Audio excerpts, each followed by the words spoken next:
I want to welcome everyone today to the Ohio Writers Guild. It's all about authors and bloggers and writers and anyone that's ever thought that they wanted to either make money writing, or they just want to write for their own purpose.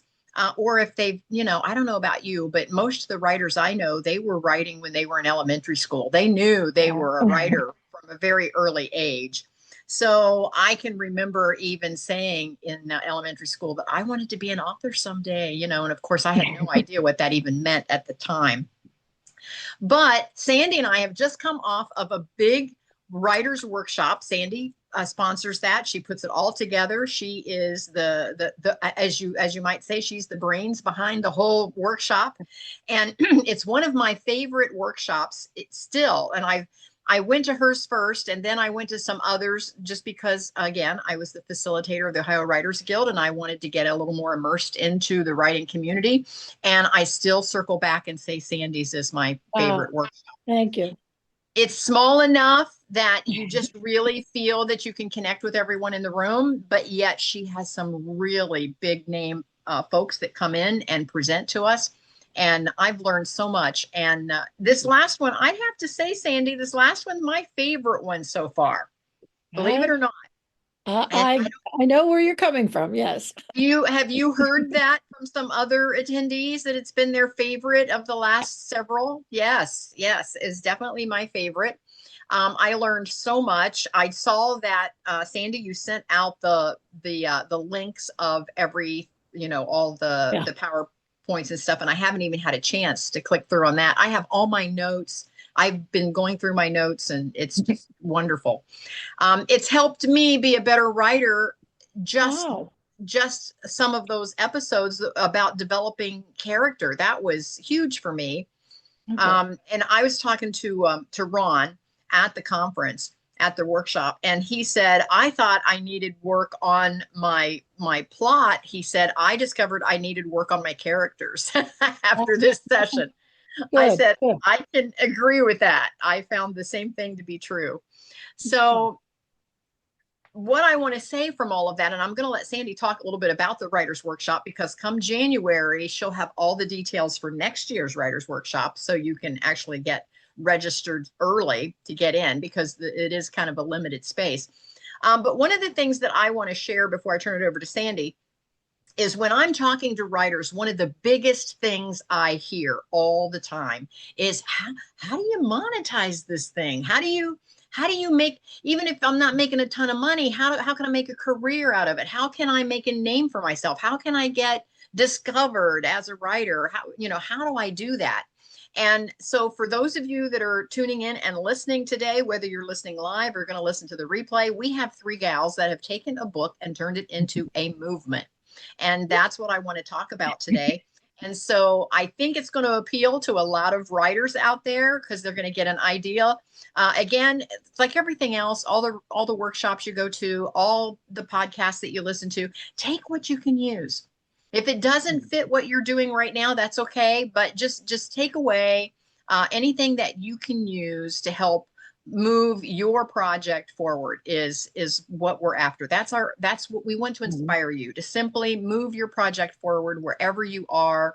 And if Mhm. something we say today helps you do that, then we've done our job. So that's what we're here for. Anyway, my name is Kathy Benner. I'm a passive income mentor. Some folks say, what's the difference between a mentor and a coach? A mentor is where I'm down in the soup with you. I'm down there with you. I'm not holding myself separate, like, I've got all the answers. I don't. I will roll up my sleeves and help figure it out with you. If you have a question, or you're going somewhere with your project and you get stuck, and you get in touch with me, I will roll up my sleeves and help you figure it out. Even if we don't have the answer, we'll find the answer, because it's out there. Because folks have gone before us. Look at all the books that are published. So you too can be published. So don't feel like you can't. I also have an academy, an online academy, and it just kind of hits the high notes of getting published. And so as these podcasts unfold, I do add more and more content to the actual academy and make it more in-depth. So it's going to be a very in-depth course after a while. And it is available to anybody that wants to tap into kathybinner.com. You can see it there. And again, we do the podcasting, and all of the replays are posted in YouTube and also on Vimeo. And then we post on the audio version on Audio Boom, which goes out then to about 8 other podcast channels. So we're out there about 20 different places once this call ends today. So we're hoping that you can find us wherever your favorite podcast is. Amazon Music just picked us up and said, "Hey, we're going to pick you up because of your viewership." So, so we're excited about that. Yes, thank you. And I love Amazon Music, so yes. Yes, Theresa is on Amazon Music. So anyhow, so I'm excited for that. That's kind of new. And then I also publish a quarterly magazine, and I have some of my favorite folks are staff writers for me, and we put together the magazine once a quarter. And it is a way, again, to be published. So there's 1,000,001 ways you can be published. So don't despair. We hope to inspire and encourage you. So anyway, I'm going to turn it over to Sandy. Sandy, tell us a little bit about this past writers workshop and what everyone's comments and takeaways were, and then tell us what you have in store so far for next year. Hi, thank you very much. And I apologize for the haze. I don't know where it's coming from. I'll work on it later. You never know what your Zoom's going to look like until everybody's in the room and we're ready to go. Mm-hmm. I'm like, no, but I'll practice. I'll clean it up. Hey, hi, I'm Sandy Kachurik. I just completed my 7th Into the Springs Writers Workshop in Yellow Springs, Ohio. And my theory and vision is to bring in 2, maybe 3 featured guests so you can focus on those 2 or 3. And and they need to be able to present well their field or their expertise, their experiences to a group of people of anywhere between ideally 35 to 60 at the most. And this weekend we had 40. And I was very fortunate to have Juliet Hyland. She's in 5 years. She just published her 25th publication with Harlequin Romances, and she's contracted for at least 4 or 5 more. How do you do that when she has another full-time job and a family, et cetera, et cetera? And she gave little hints and so forth of the fact in some cases it's just her nature. She doesn't know what free time is, so she fills every second in. But her volume of knowledge, and what is key is her ability to present that to an audience of folks who are there thinking about being a writer and those who have published. So when you have all those, because that is the challenge, yes, I keep everybody in the same room. They all share the same sessions. And I'm hoping, fingers crossed, that it all works like it should. With her was Vicky Salvaggio. She is the owner and literary agent of Storm Literary Agency here in Ohio as well. So I brought the 2 of them together. They've never worked together. Juliet doesn't have to have an agent, though she's traditionally published, because Harlequin takes care of it all. She has an editor. But she was kind of contemplating maybe she should have an agent. And when you start thinking about international fields to get your material out there, it probably is good to have an agent who can do that for you as well as other things. So I brought these 2, and it's just a couple of Zoom meetings, a lot of emails, and the 3 of us agreed on that schedule because I always ask, what do you think writers need to know? Or what do you like to talk about? And that's where the magic happened. I had a survey last year about, hey, I'm getting an agent. What would you like to know from that agent? I gave Vicky all those questions, and that's how she directed her weekend so that those questions would be answered. So we had a good time, and you're right. I'm sure I'm not putting down anything I've done before, but again, the ability for them to do their own thing, their own sessions on how to pitch your book, how to write your query letter, how to edit your manuscript. But they did it where Juliet came in as a green writer wanting representation, and they came up together with these simulations of, oh my gosh, don't ever do that to an agent when you pitch your book, to yes, you're the one I want to represent before they even leave the room.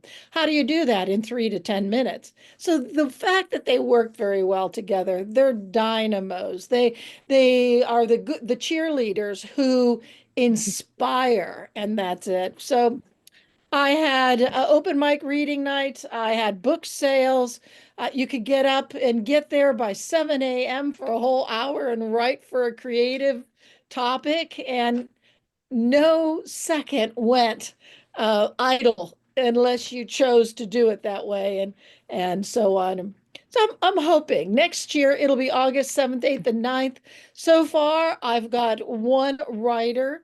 I don't know if you know what movie tie-ins are. He's well known for his horror writing. He's also very well known for being an excellent creative writing professor at Sinclair College in Dayton, and folks like him. And I mentioned the word nice. What a bland word. You don't say, "Oh, they had a nice house. Oh, she had a nice hairdo."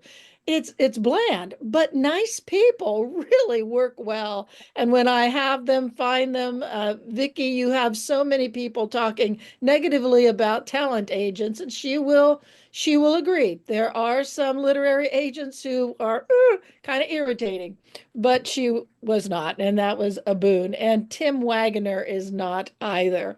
He does movie tie-ins. Horror is his thing. So say there's a movie called Scream 1 and 2. It's only a movie. Can we put it out in a book? Let's hire Tim to do it. So how do you branch off from just writing a story to maybe making money at doing things similar to it? He and I are going to get together and talk about next year. I asked folks questions what they'd like to know. So we'll take it from there and hope it comes off as well as this past one did. And thank you very, very, very much, Kathy. You were excellent.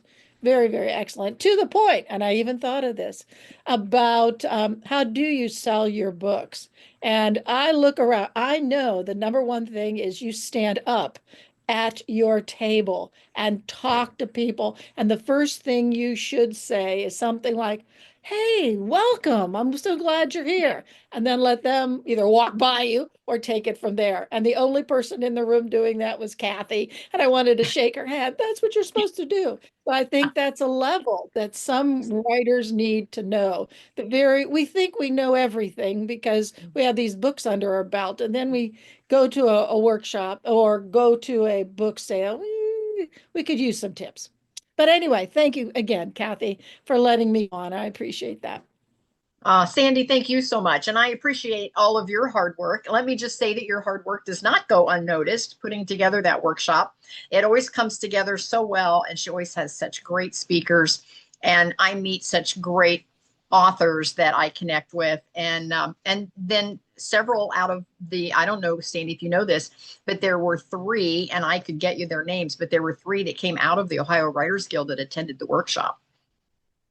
And they found it in the Ohio Writers Guild. I think you oh, good. I appreciate that. So word is getting out, and so anyhow, looking forward to next year. I want to talk about the book, the Wilderness Wisdom, and talk to the 3 of you about how you turned your creative passions into this movement. There, Elizabeth has the book. I want to introduce to you Elizabeth Enright Phillips, Kris Cala, and Theresa Estel. And so I've read the book. I love it. And I'm going to start with Kala, or with Kris Cala. Kris, you are the author of the book, and you wrote another book prior to this one. Am I correct? I have a workbook and journal that I wrote. Yeah, Okay. this is my first full book. So, Okay. I knew you'd had another publication ahead of this one. I wasn't real sure.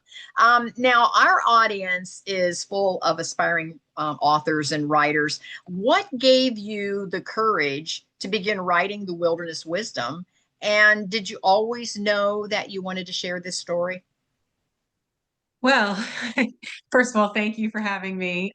This is so exciting, and I'm so grateful to be here to share.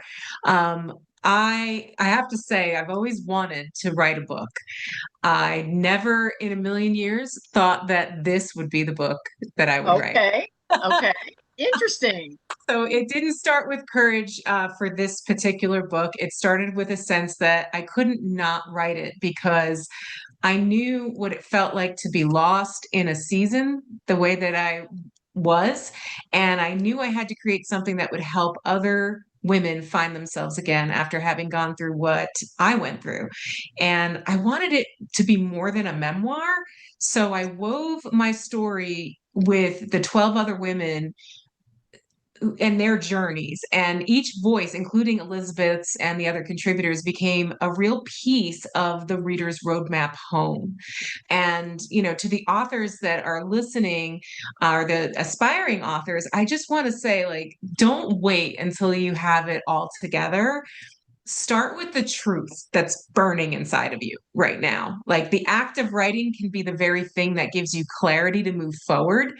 And that was really what propelled me into writing the actual story, and having not just the courage to write it, but the discipline to stay connected to it. Okay. Did I freeze or did Kris freeze? Kris. Kris, I think you froze there for a second. We'll see if There she's she. at. Sorry. There. I hope you heard all of that. We heard most of it, yes. So anyway, your book is a personal story, but then you also have the voices of 12 other women. How did that collaboration come together? Because I know that just doesn't happen by happenstance. How did it come together that you wanted to do a collaboration, first of all? Because again, some of the aspiring writers and authors that are in this group, to write a book seems so overwhelming, but to collaborate with some other authors and go, oh, now I only have to write a piece of it, maybe I can do that. It gives them an incentive to maybe move forward. So how did you decide you wanted to have a collaborative effort, and how did you choose the 12 women? So yeah, that's an interesting story. Bringing the other women's stories into the book really gave it depth for me. And as I started writing my story, and the book that I was writing that I thought was going to be a singular story, I started talking about it with people, and I just started sharing it openly. And the minute you start doing that and you share a little bit about what you're doing, people are like, well, guess what? I have a story too. And I kept on hearing these amazing stories that were coming out of just courage and absolute transformation that was taking place. And it could have been something similar to my story. My story was centered around divorce, but I had women sharing stories of grief, overcoming cancer, career upheavals, familial estrangement, homelessness. I mean, there were a lot of other stories that just came out that were so brave, and they all found their way forward. And regardless of what that circumstance was, I started to see a theme as I started to, listen to these stories. And I said, I have got to capture some of this. And Oh, you froze again, Kris. I'm so sorry. that's what led me to start the way that I moved forward with it was, and especially if somebody's listening who's like a first time author, and they're going to be interviewing other people and bringing them into a story like this, and shaping it, I would say that listen deeply and honor their words, the words of the people that are involved, that you're interviewing, and that's really the experience that I had and used to uncover these stories and listen to the patterns and guide them through what I now use as the compass framework, which is in the book.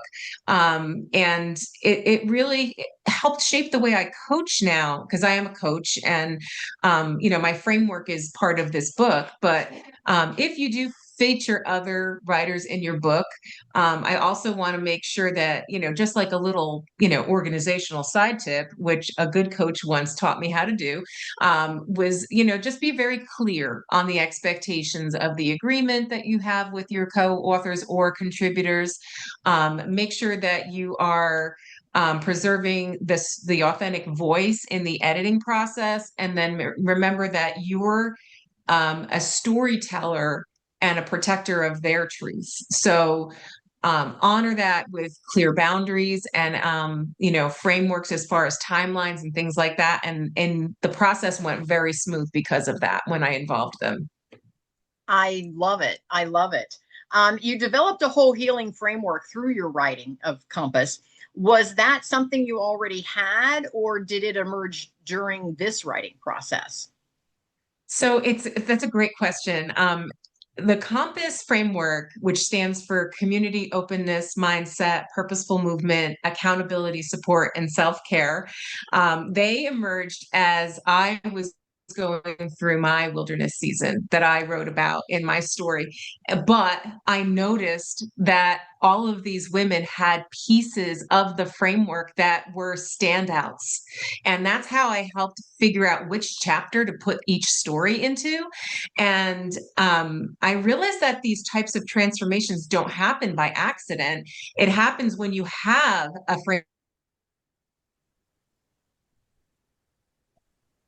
framework like that and a guide for career change, or they're rediscovering who they are. We start by resetting identity and mindset before we even talk about goals.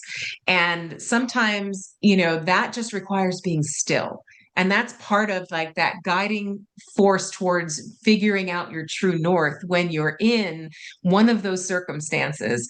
And my biggest takeaway is that even in the most difficult circumstances, the Compass framework has taught me that you can still find peace and joy by just trusting God and moving forward and allowing him to fight for you. You only need to be still. So that's my personal message that comes from the Compass framework.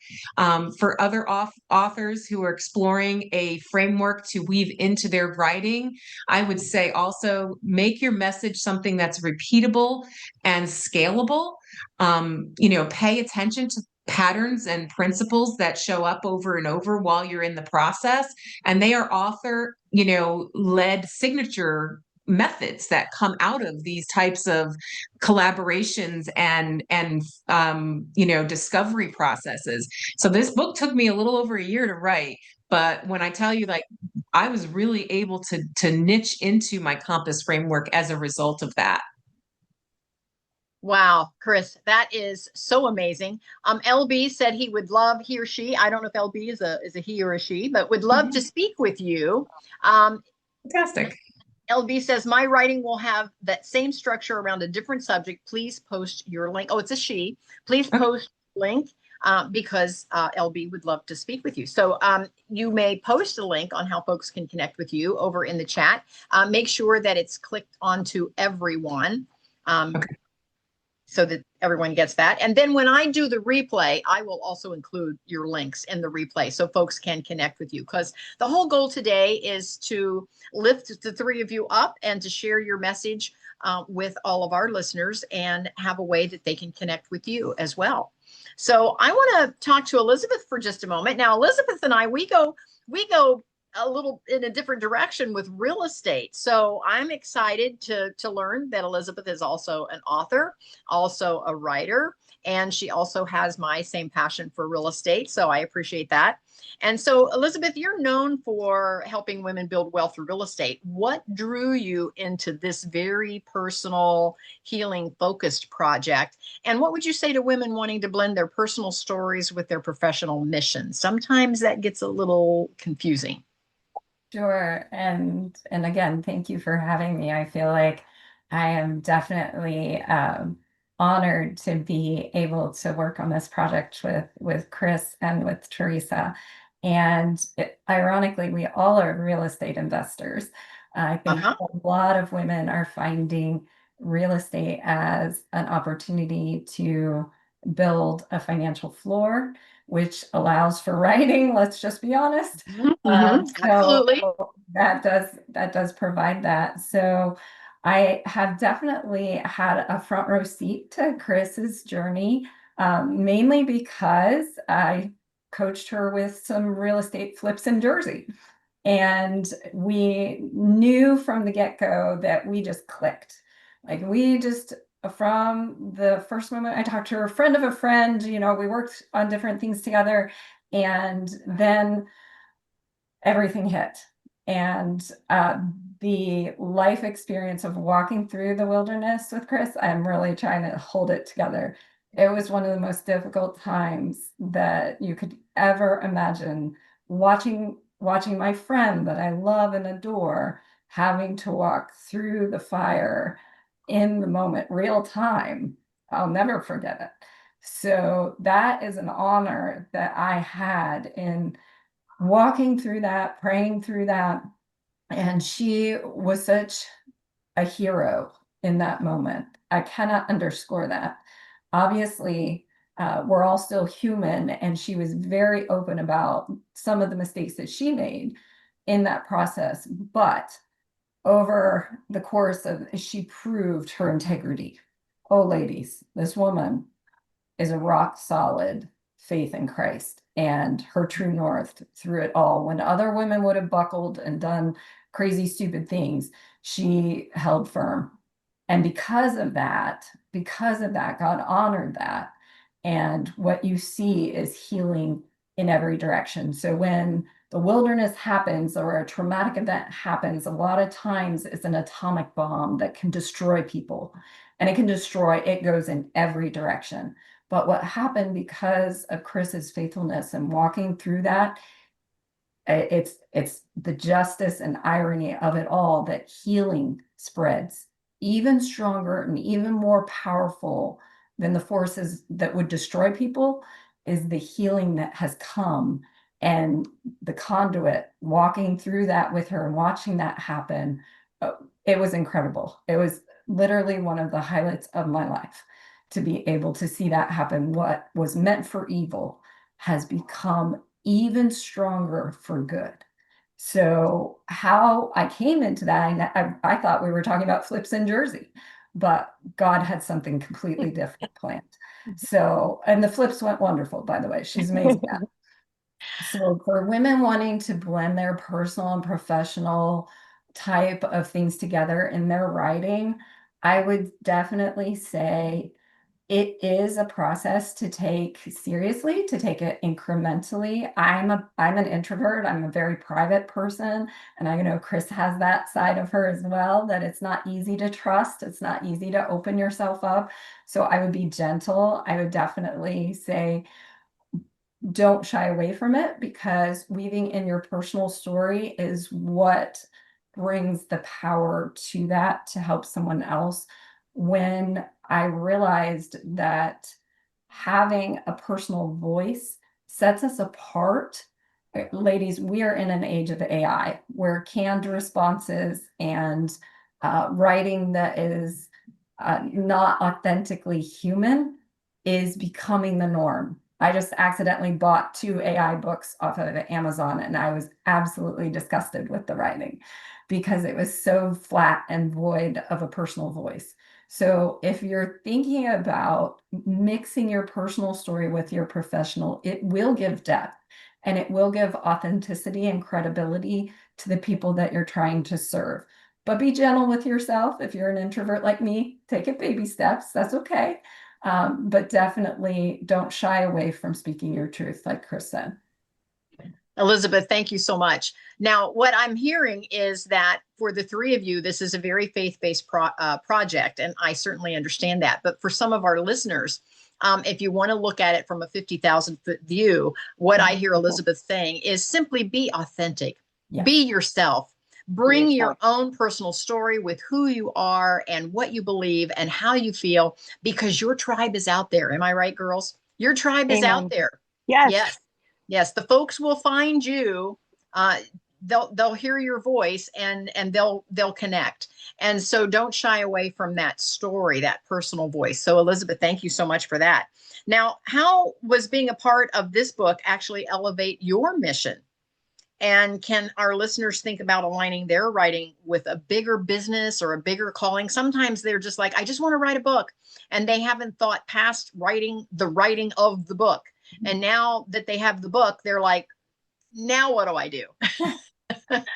That is definitely a challenge, especially for those of us that are detail oriented and really can, like, our superpower is to hone in and get the nitty gritty details. And then we can have it, in bullet points. We have everything organized. We're very introverted, detail type of people. It can be a challenge to lift our vision. I would definitely say connect with other in the Ohio Writers Guild. I'm excited, Sandy, about Into the Springs. I've Facebook stalked your retreat for a while, so I know I got to get there.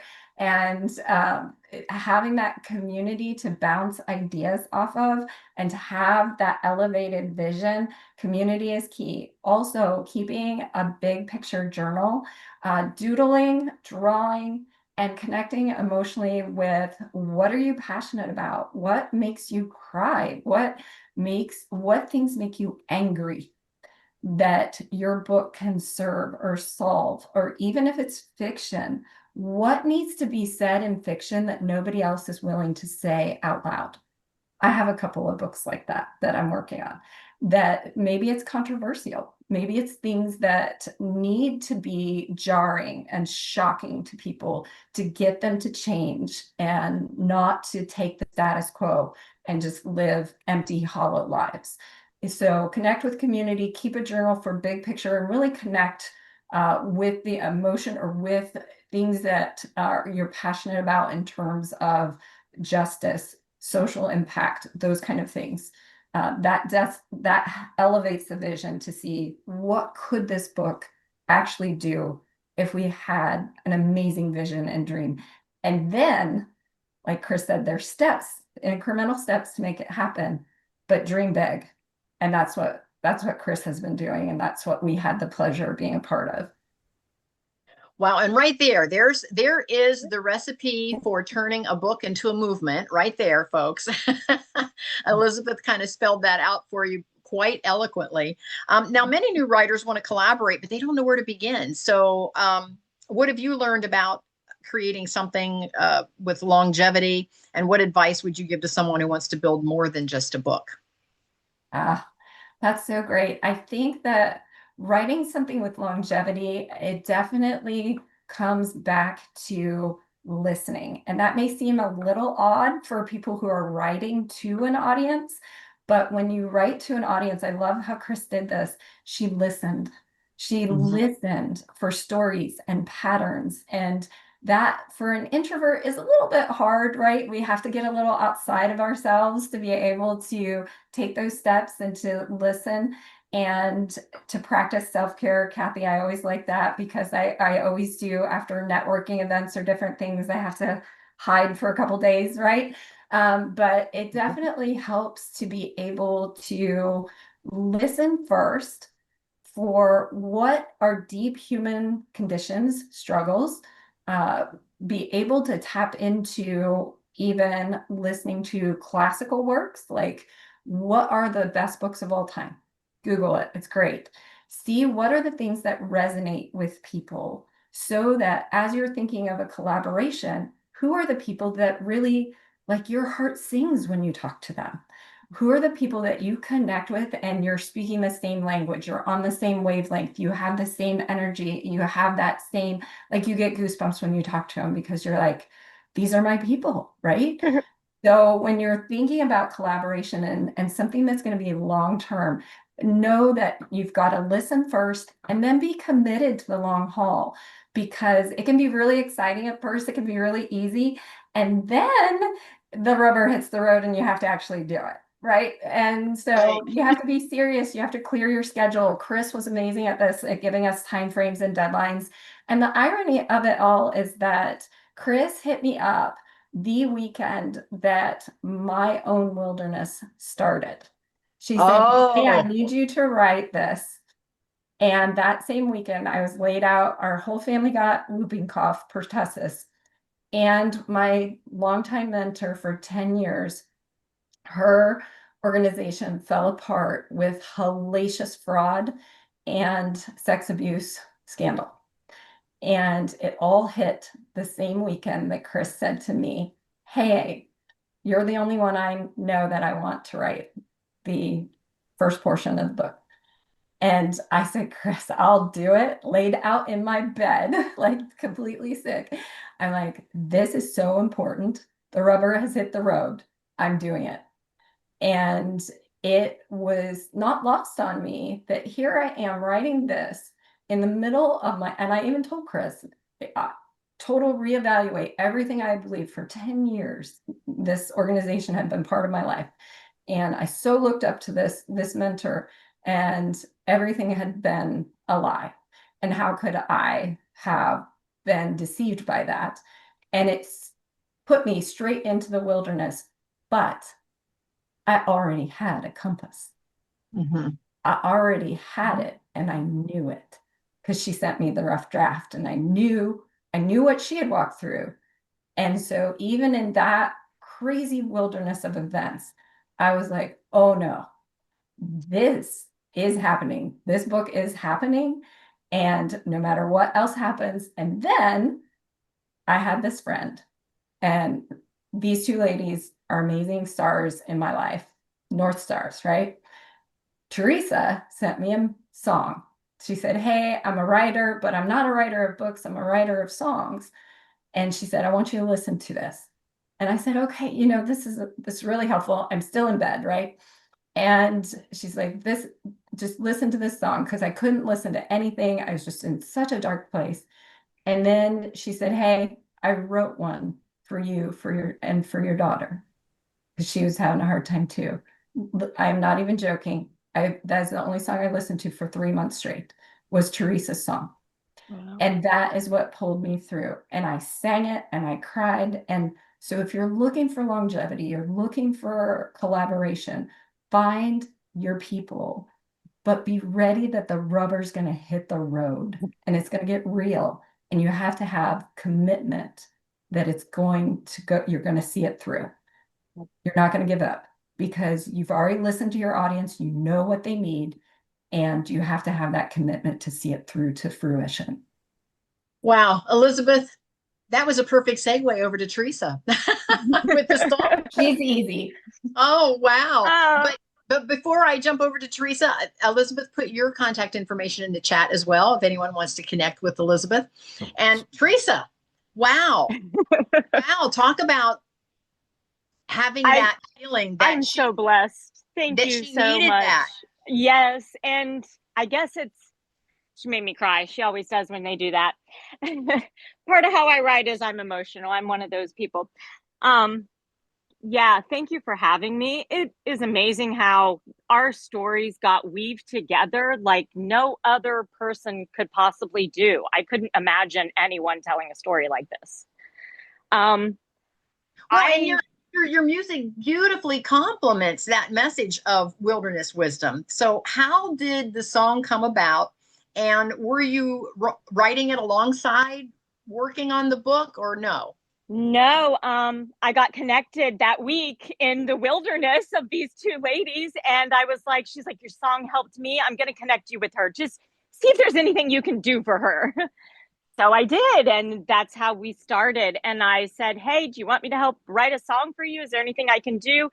And a collaboration began. But the irony of all of that, Kathy, is I never believed in AI. You heard Elizabeth's comments about AI. I write all of my own lyrics, all my own songs. I've had them in my head since I was 8 years old, but I can't play an instrument. I can't read music. I can't write music. All I can do is write lyrics and write songs, but I found an AI tool that takes my voice, a sample of it and takes my words and puts background music to it and puts me out there in real time. So that's how I used my skills to help these ladies. Well, and you only started writing in August of 24. Yes. So this is something really new for you. Oh, and yeah. I didn't publish first till March. Yeah, and already people are saying that your songs bring deep emotional healing. What would you say to a new creator who feels too new to make an impact? You're never too new. I spoke to a lady this past Sunday, a young lady. She's thinking about whether she needs to go to college. What should she do? She finished a poem. Her mom said they were all in tears. It's the best thing they've ever read. I said, don't despair. I'm going to connect you with some ladies that can help. So network, talk, get out of your shell. Wow. Now, I don't know Kris personally. I've just met Kris, but I know Elizabeth and Theresa personally. And I tell you, I always come away feeling inspired. Anytime I spend any time with these two gals, I'm always inspired. And I'm sure I would be just as inspired, if not more, talking with Kris. So I really appreciate the three of you coming on and sharing your journey. I want to go back to Theresa one last time before we wrap it up. So many writers want to expand their message through other mediums, and that's always an issue, like music or art or speaking engagements or whatever. Yeah. What did it feel like to contribute your song to this movement, and how can new writers start thinking beyond writing on the page?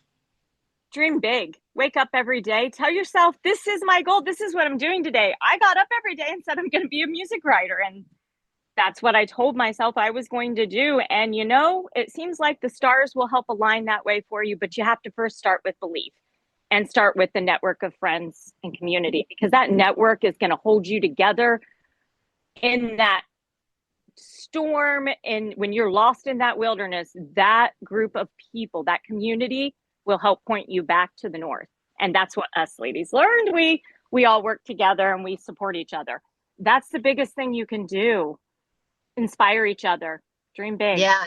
Now I'm gonna tip your hand a little bit, Theresa. The last time I was with you in person, I remember you making a comment, and it really registered with me. You said, I connect with these ladies, I don't know if it was every morning, but several times a week,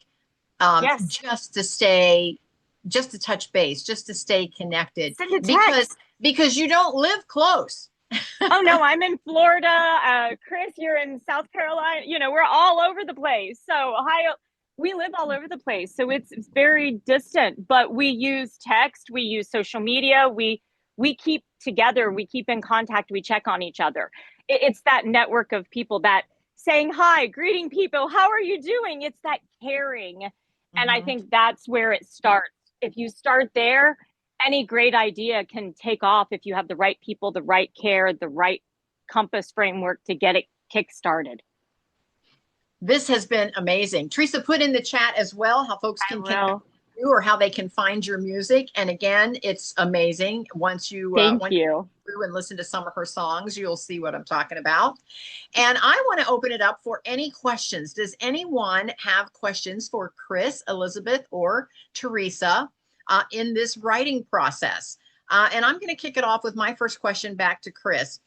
Kris, when you were putting together this collaborative effort, did you have, and I'm going to get down into the weeds here because, again, this is for writers and authors. Did you have like a Google Doc that had the outline of what you were looking for, that had deadlines in it, or even headings of topics? Did you have something like that you sent out to everyone that was collaborating on this project so that everybody kind of was on the same page? And talk to us about that. Yes, I absolutely did, Kathy. And first of all, I just want to say how wonderful it was to collaborate with both Theresa and Elizabeth in this way, because they were so focused and intentional and, just really heard and listened.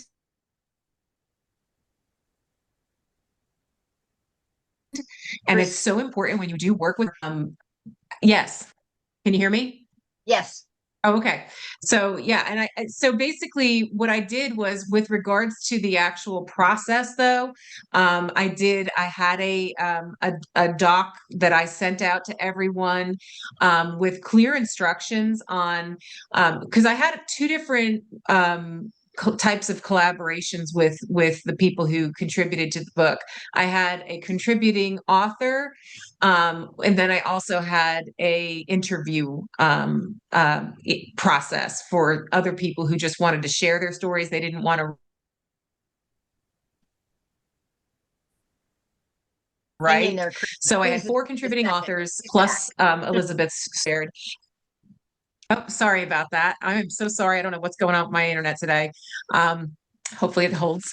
But yes, I had a process that I took people through where I gave them an outline, and I had specific questions on what I helped them prepare in advance, and took them through a series of questions that helped them tell their story in a pattern that made sense with the the purpose behind the book itself.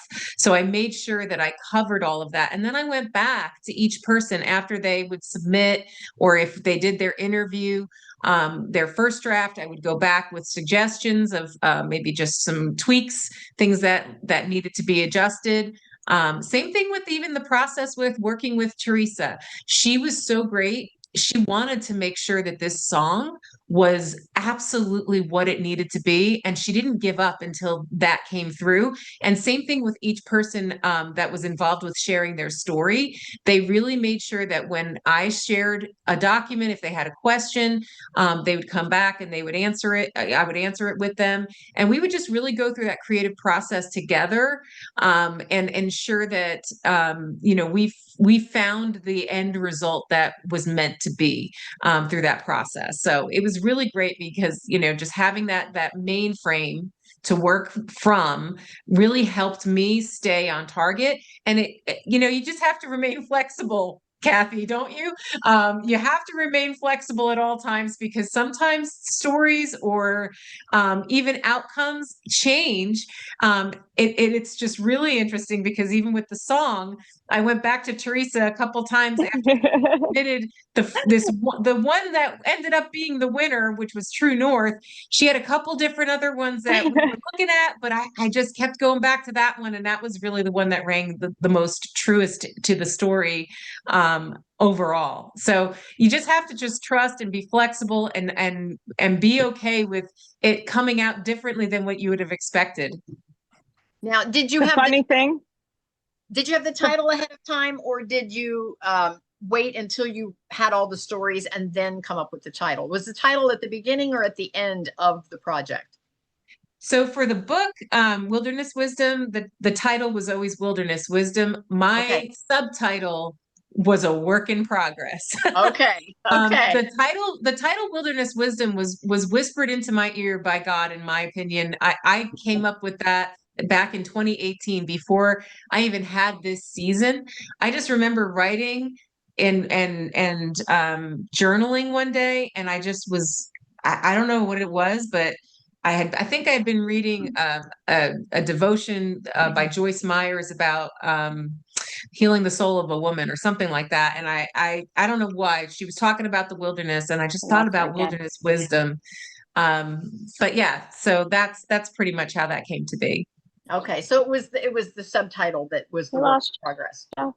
Yes. Which I have to throw in here is one of the great things about doing a collaboration. Even if you are a person who likes to work solo, it's great to have feedback. And I definitely voiced my opinion pretty loudly about the subtitle on more than one occasion. I'm like, nope, that's not it. Keep going. Try again.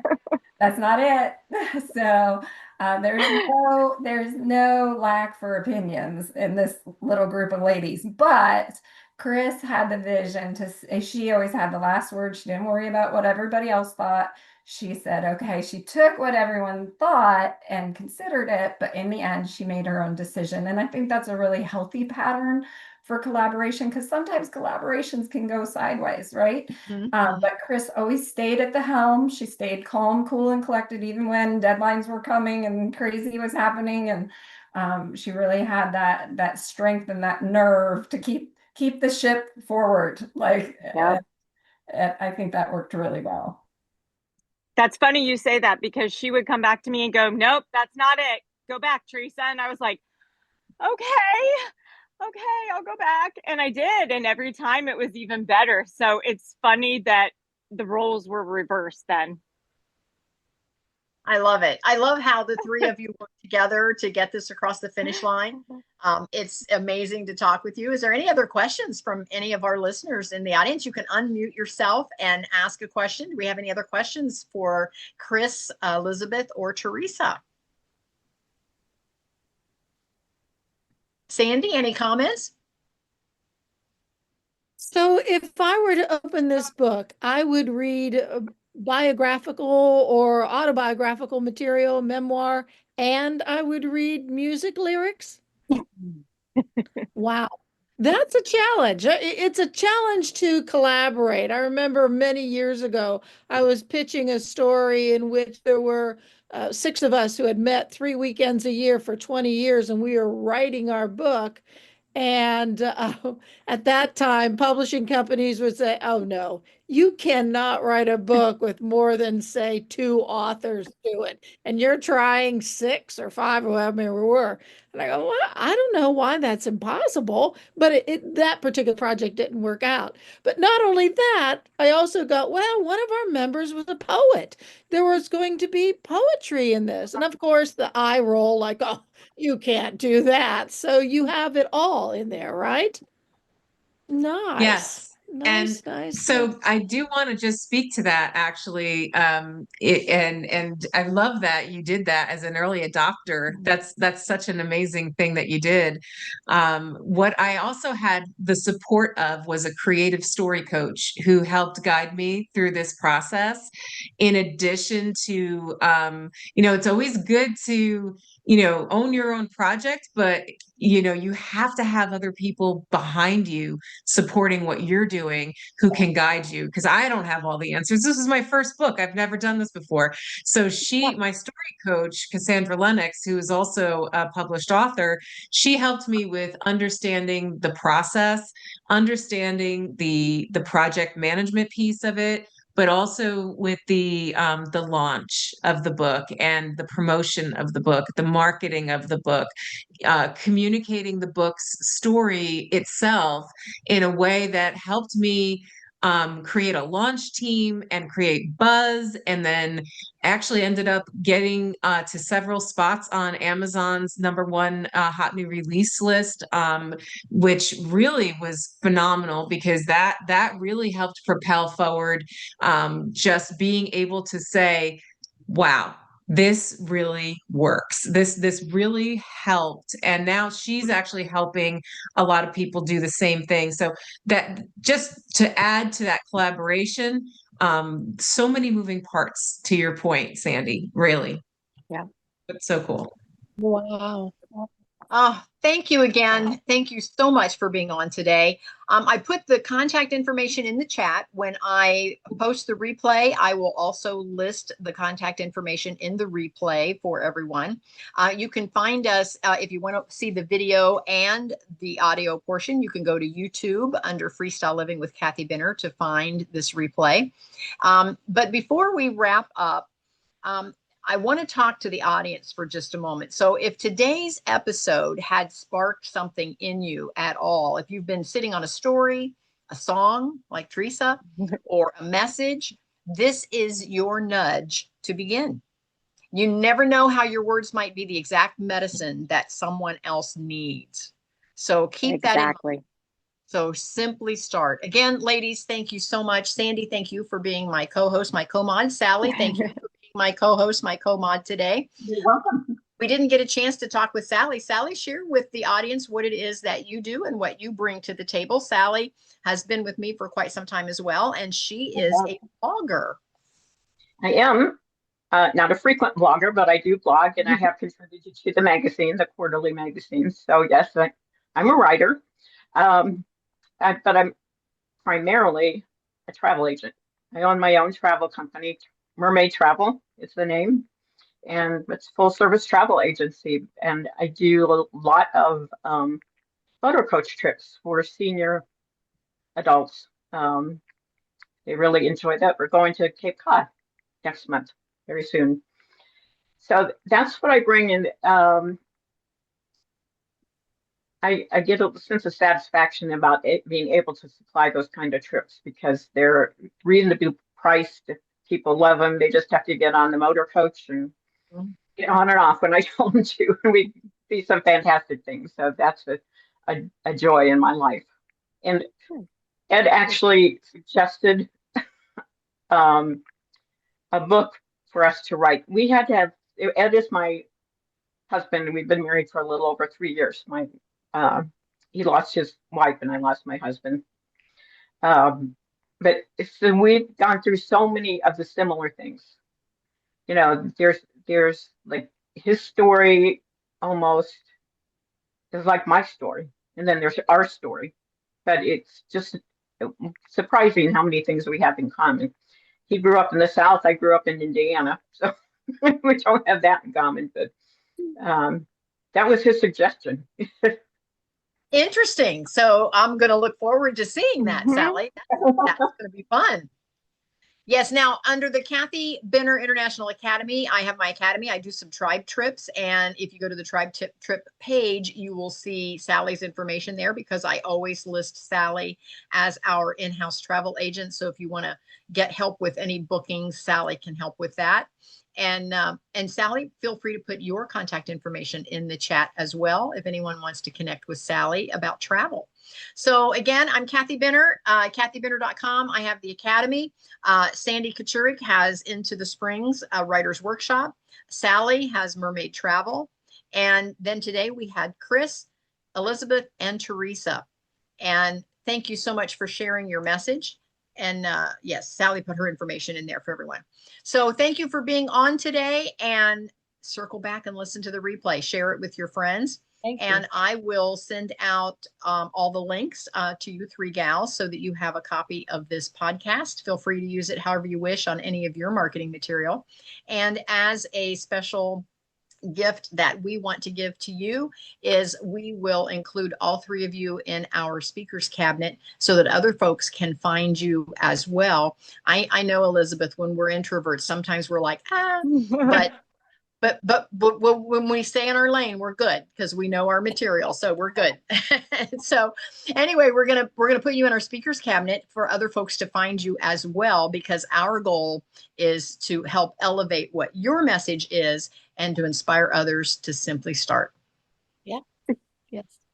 Thank you for Thank you, having us. everyone. Thank you so much. It was great to be here with all of you fabulous ladies. It was an amazing hour talking with all of you.